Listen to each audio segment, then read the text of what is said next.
When they arrived here nearly 3,000 years ago, the coastal settlers of Goa were struck with a huge problem. Each high tide brought the sea and river water into their farmland and submerged it.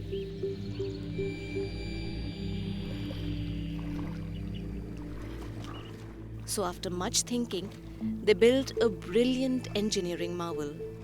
It was a series of embankments and sluice gates along the tidal rivers.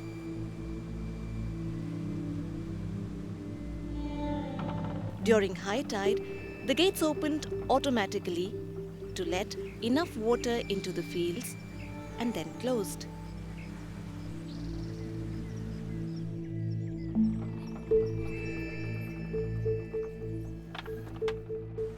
And when the tide receded, the gates reopened and let the water withdraw. The problem was solved. The marshy land that was saved from flooding bloomed into lush paddy fields, or khazans as they came to be known. And then there was no looking back. The foundation that made civilized life possible in Goa had just been laid.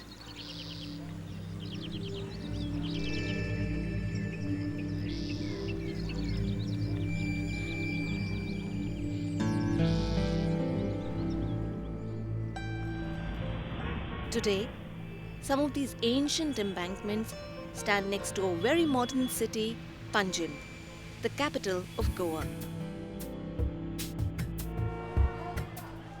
A tiny city housing barely 100,000 people, but an untiring city hosting nearly 2.5 million tourists every year who come here in search of a perfect holiday.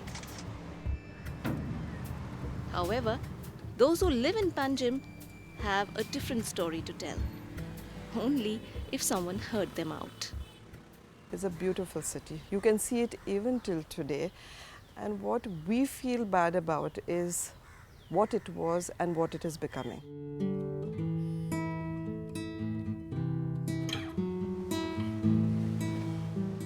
Embraced by the monsoon, this is Panjim at its best.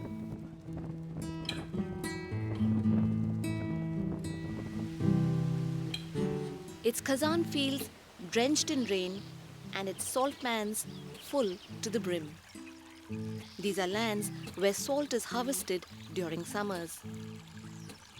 Khazans and salt pans are not just a lifeline for small farmers, they are Panjim's anti-flooding systems. But in a city where every piece of land is prime real estate, many khazan lands have been neatly buried under concrete.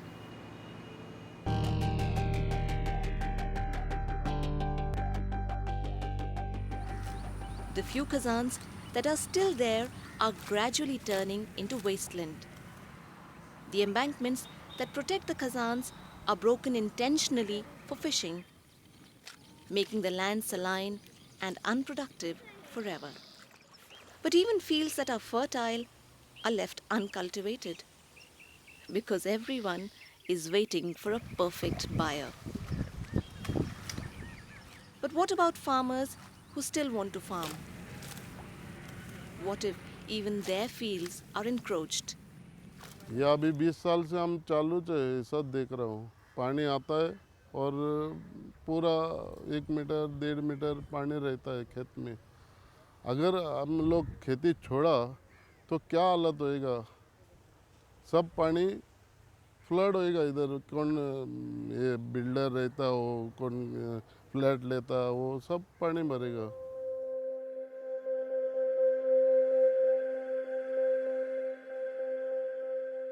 Full to its capacity, the mega housing projects are now prowling on Panjim's outskirts, destroying more khazans and watersheds and livelihoods. What's going wrong in Panjim, firstly, is unplanned development. There's sort of encroachment into the field areas, which have been sort of the open spaces and lungs of the city. There's building coming right up to the riverfronts and the seafront in certain areas. Really wealthy people want that second and third home, from from Bombay or Delhi. And as time passes, the homes are getting more and more luxurious. And they, of course, want the best place, the best view, the edge of the forest, at the edge of the sea sort of thing. So that's a lot of pressure coming up on eco-sensitive zones because of also like luxury homes. Yeah.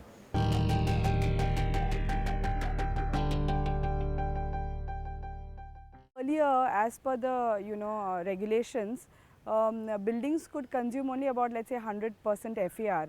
And the last 10 years, regulations have been changed, and all these have allowed for almost double the FAR. So that is why when earlier you find that the skyline was barely about the height of a coconut tree, you have buildings which are 7 stories high. And if you look at the edges of the field and the color of the water, you'll find that there is a lot of kitchen grease, and this is actually impacting the fields where food is grown. Sanjit Rodrigues, the municipal commissioner of Panjim, says it is his worst nightmare. A cloudburst on Alteen Hill. It's the hub of Panjim, overloaded with critical government infrastructure and housing.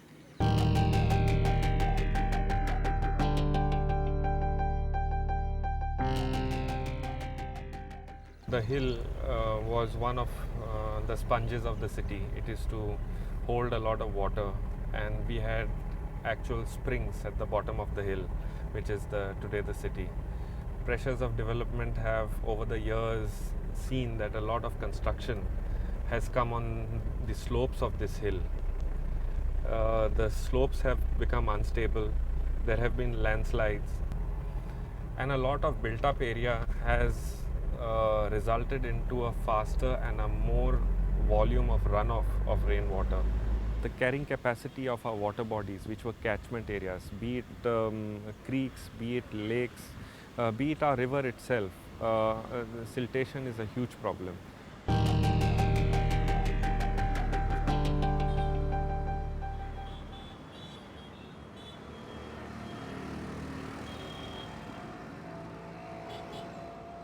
The creeks of Panjim are yet another safety net as they absorb the high tide waters of the Mandvi River.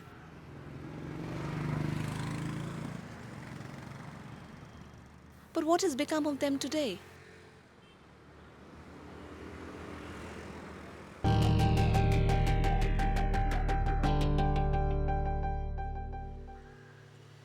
The Santines Creek is perhaps the biggest civic tragedy of Panjim.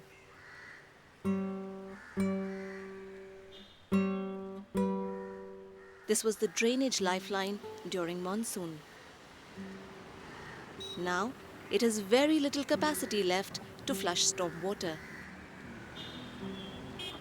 The water just smells of raw sewage, and it's so all the wells in Panjim are contaminated. There was a study done by the CCP, a testing of all the wells when there was a jaundice that broke out in the city.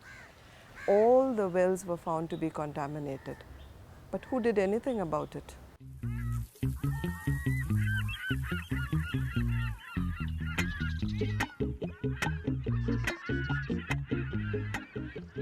And finally, it's the beaches.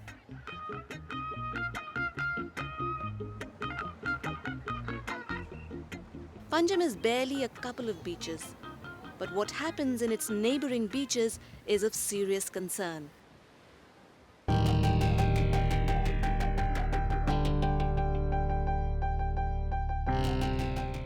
My major concern is the way the sand dunes are getting degraded. They are being bulldozed, raised, all for the sake of the commercial activity. Goa is the only place, not in India, in the world, where beach shacks are allowed. This is something that I personally don't understand. Our linear beaches are backed by sand dunes. Sand dunes are known as nature's first line of defense. Now we know how sand dunes came to the rescue of populations after the tsunami. Wherever the dunes were high, it just blocked the tsunami. The high wave banged the dune. Although the dune got damaged, it got uprooted, it got raised, but it had the populations behind. If this dune had not been here, the monsoonal waves would have reached right into the city. So this is how dunes... So these are the stories that the people of Panjim want to tell. about its hills and fields packed with buildings, its creeks and lakes choked and polluted, and its surrounding beaches raised and flattened.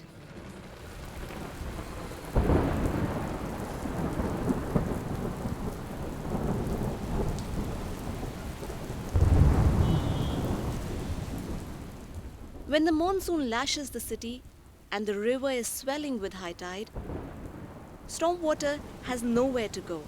It can neither reach the river nor can it drain or seep within the city.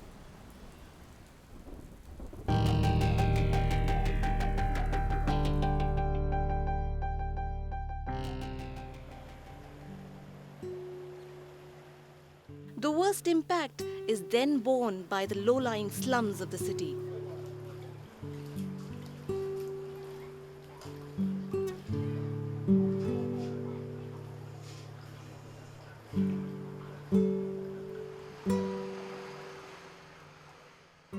And as always, it's the poor who pay the price.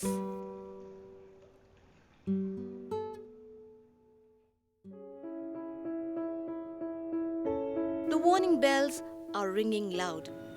But is Panjim living in a state of trance? Because elsewhere, coastal cities in other parts of the world are getting very worried. We have a rising sea level in Maryland about twice the global average. NASA's lead polar ice researcher said, quote, "This is really happening. There's nothing to stop it now." Florida officials are now predicting that the sea level will rise at an alarming rate. Florida is disappearing. It's easy to see why Maldivians are worried about climate change. With alarming predictions of global sea level rise, the Maldives could be in deep trouble very soon. So what could a rising sea mean for Panjim? In a worst-case scenario, scientists predict the global sea levels to rise by 1 meter over the next 100 years. Terry's analysis for Panjim indicates that if a 1 meter sea level rise in Panjim is combined with extreme rainfall, it will flood both from the coast and inland. Large areas including Ribandar, Pato, Fontaineish, Niyoginagar, Santines, Lakampal, Miramar, Karanzile and Donapola are likely to be inundated or waterlogged. And this is what the city would look like. This means many of the natural assets like Khazan lands, creeks and estuaries, sand dunes and beaches in the northern part of the city are likely to be submerged. Critical services in these areas like water supply, sewerage, power supply and telecommunications are likely to be hampered. Key transport infrastructure like the Pato Bridge may take a beating. And finally, all the beachfront hotels that stand charmingly on the coast may have to reckon with a very, very angry sea.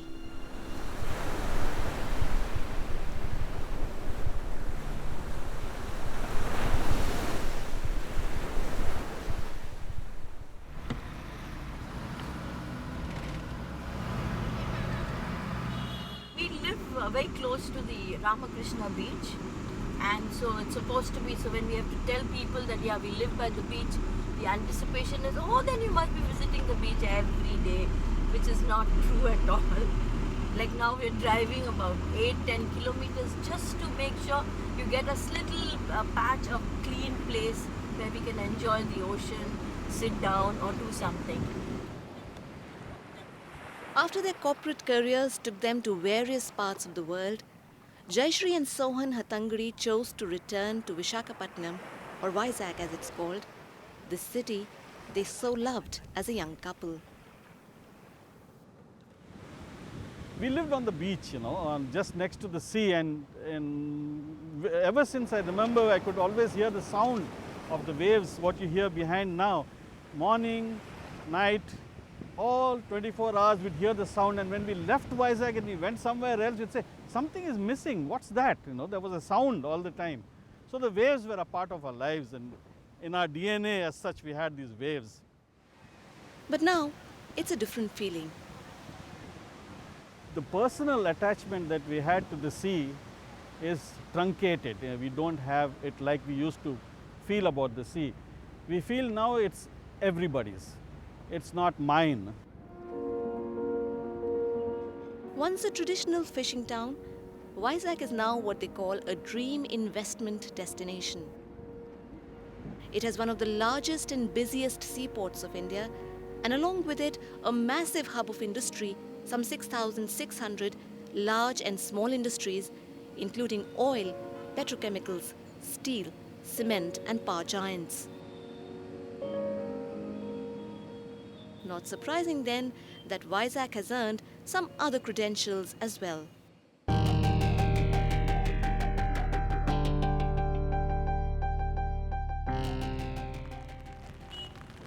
In 2009, Vizag made headlines as one of the most critically polluted clusters in the country. Its air was choked with dust of coal, its drinking water was laced with traces of heavy metal, and its beaches were polluted with effluents and plastic.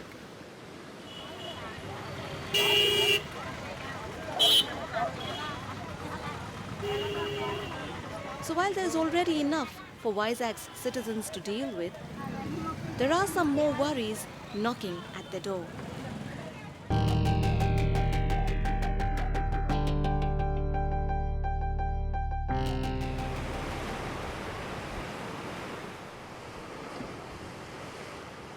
It was an early morning shock for people who turned up for a walk on Vizag's famous Beach Road. The sea had surged closer to the road and swallowed the landmass under the footpath.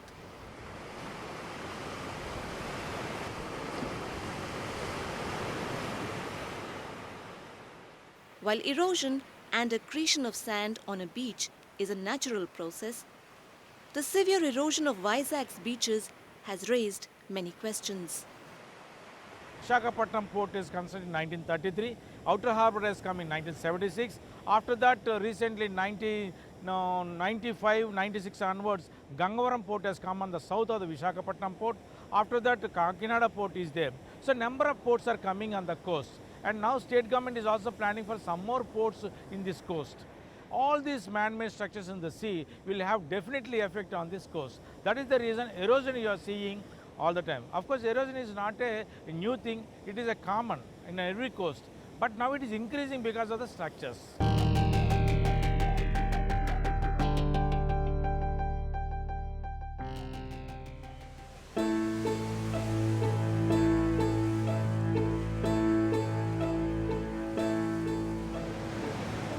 It wasn't even a cyclone, just a rough sea during monsoon, coupled with a full moon. సముద్రం ఉద్రేకంగా పెద్ద అలలుగా వచ్చి ఒకరోజుకే క్రమీపా ఇంటి దగ్గరకు వచ్చి 11-12 గంటల ప్రాంతంలో ఒక రోజు ఒక ముక్కగాను రెండో రోజు రెండో ముక్కగాను మూడో రోజు సగం పార్ట్గా పడిపోవడం జరిగింది. G. Elijah's love for the sea is unshakable. But he knows the sea may not allow them to live here for too long.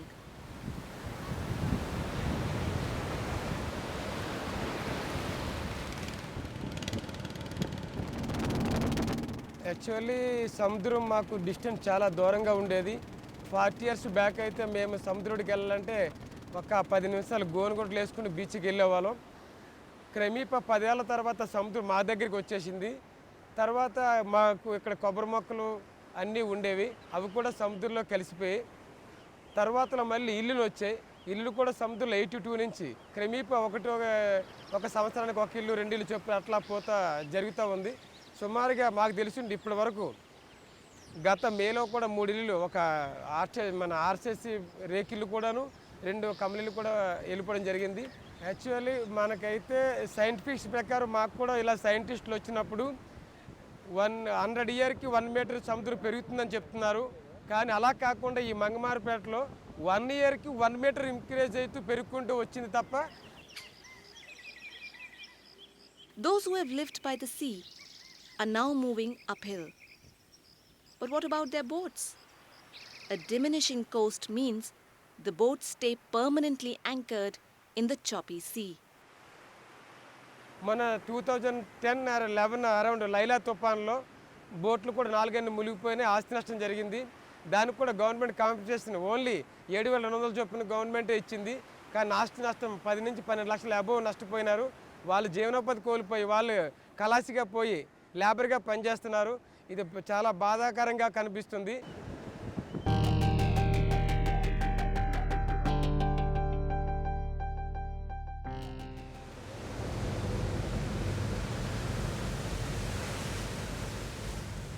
The waves were higher than those seen during the tsunami. The walls of Vizag's fishing harbour finally gave way.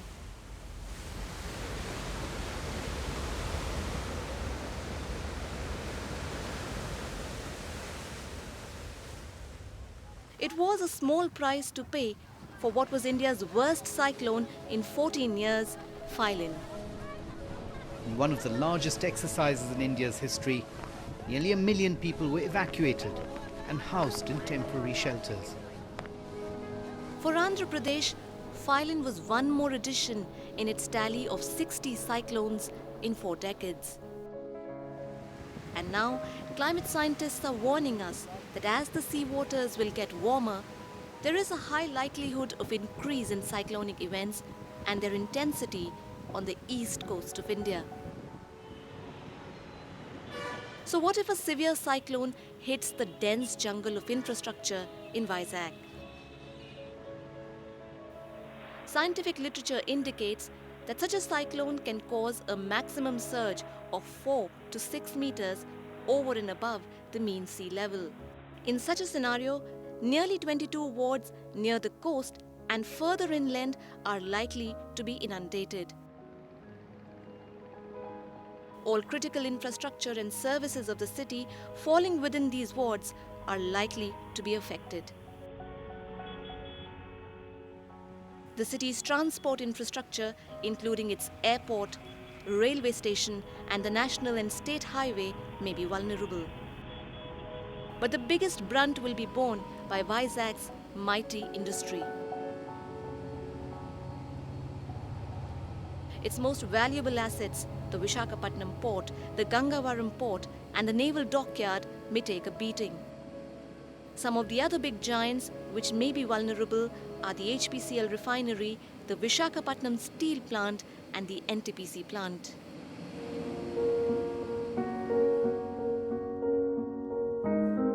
It's the worst urban nightmare of the 21st century.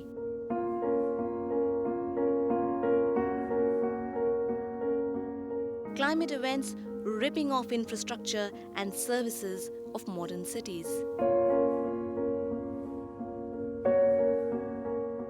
And we know it's already happening.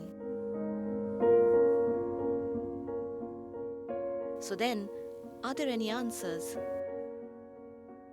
It basically looks at impact of sea level rise. A group of climate scientists and urban planners from Terry attempted to find some answers for the city governments of Panjim and Vizag.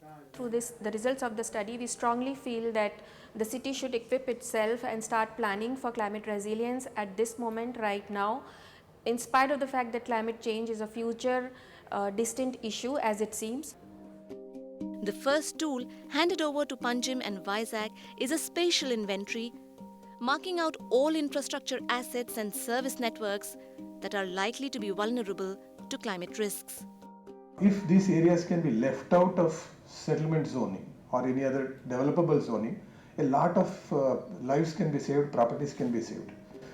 Next, Terry has devised a smart database management system that guides the city authorities to gather specific data that alerts it to climate risks and prepares it for safeguarding its infrastructure.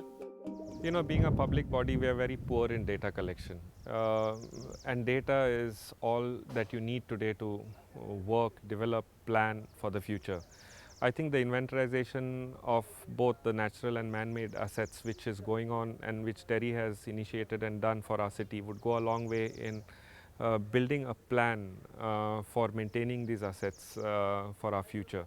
Prioritization in terms of funding, in terms of budgetary allocation, in terms of proving to financial authorities that this is where our money should lie in and should go is important, and for this inventorization would help us a big deal. When somebody comes and applies in the same in near to coast, we should be able to have enough data to tell that yes, these are the risk areas, so we cannot avoid it. So terrorist studies and their findings will definitely come to as a handy tool as far as this particular area is concerned. The sea has been kind to the people of Panjim and Vizag so far. But now it's only beginning to share its distress. So will Panjim and Vizag pay heed? Or will they sleepwalk into an unsafe future? The choice is theirs.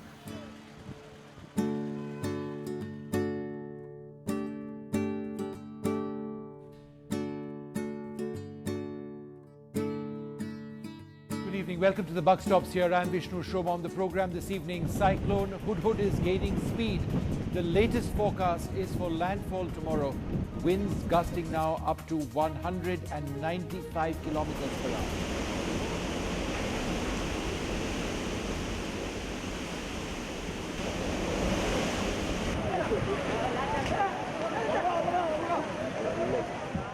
Evacuations have begun in coastal Andhra Pradesh.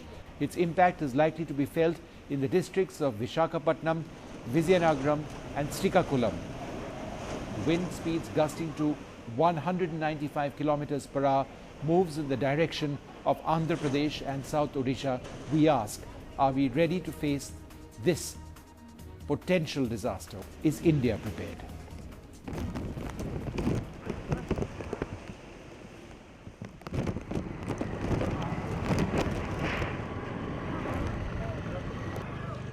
But normal life thrown out of gear in Visakhapatnam, the port city is without power supply since Saturday night, and communication systems have collapsed at many places. Fuel and even essential commodities are scarce.